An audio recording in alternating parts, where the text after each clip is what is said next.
یہاں ایک ایسی دکان ہے جس میں کوئی دکاندار نہیں ہوتا. اس میں کوئی شخص مال لا کر بھی نہیں رکھتا بلکہ وہ خود بخود آ جاتا ہے.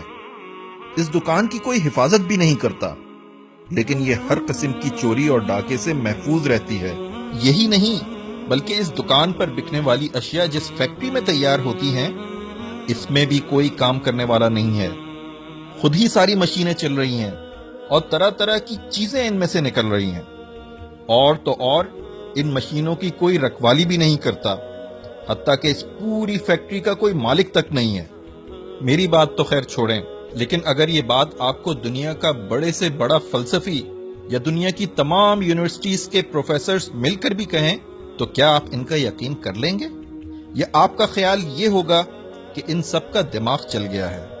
اگر ایک چھوٹی سی دکان اور کسی فیکٹری کے متعلق آپ کا یہ خیال ہے تو یہ زمین و آسمان کی صورت میں اتنی زبردست فیکٹری جو آپ کے سامنے چل رہی ہے، جس میں یہ سورج اور چاند جو ایک نظام کے تحت چل رہے ہیں، جس میں سمندر سے بھاپیں اٹھتی ہیں، بھاپوں سے بادل بنتے ہیں، بادل کو ہوائیں اڑا کر زمین کے کونے کونے میں پھیلاتی ہیں، پھر ان کو ٹھنڈک پہنچا کر دوبارہ بھاپ سے پانی بنایا جاتا ہے، پھر وہ پانی بارش کے قطروں کی صورت میں گرایا جاتا ہے، پھر اس بارش کی بدولت مردہ زمین میں طرح طرح کے لہلہاتے ہوئے درخت نکالے جاتے ہیں، قسم قسم کے غلے، رنگ برنگ کے پھل پیدا کیے جاتے ہیں. اس فیکٹری کے متعلق آپ کیسے مان سکتے ہیں کہ یہ سب کچھ کسی بنانے والے کے بغیر خود ہی بن گیا ہے اور کسی چلانے والے کے بغیر خود ہی چل رہا ہے؟ آدمی کا جسم جن اجزاء سے بنا ہے ان میں آئرن، کیلشیم، پوٹیشیم، فاسفورس اور اس طرح کی کئی اور چیزیں ہیں. یہ چیزیں جس پروپورشن میں ہمارے جسم میں موجود ہوتی ہیں اتنی ہی مقدار میں ان چیزوں کو جمع کر لیں اور جس طرح جی چاہے انہیں ملا لیں، آدمی کسی ترکیب سے نہ بنے گا.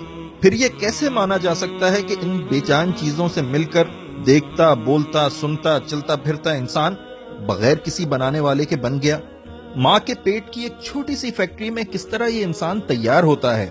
وہاں اسے ماں کے خون سے ہی غذا ملتی ہے، لیکن ماں کی حکمت کا اس میں کوئی دخل نہیں. وہیں اس آئرن، کیلشیم، پوٹیشیم اور فاسفورس وغیرہ کی ایک خاص مقدار جمع ہو کر گوشت کا ایک لوتھڑا بنتی ہے.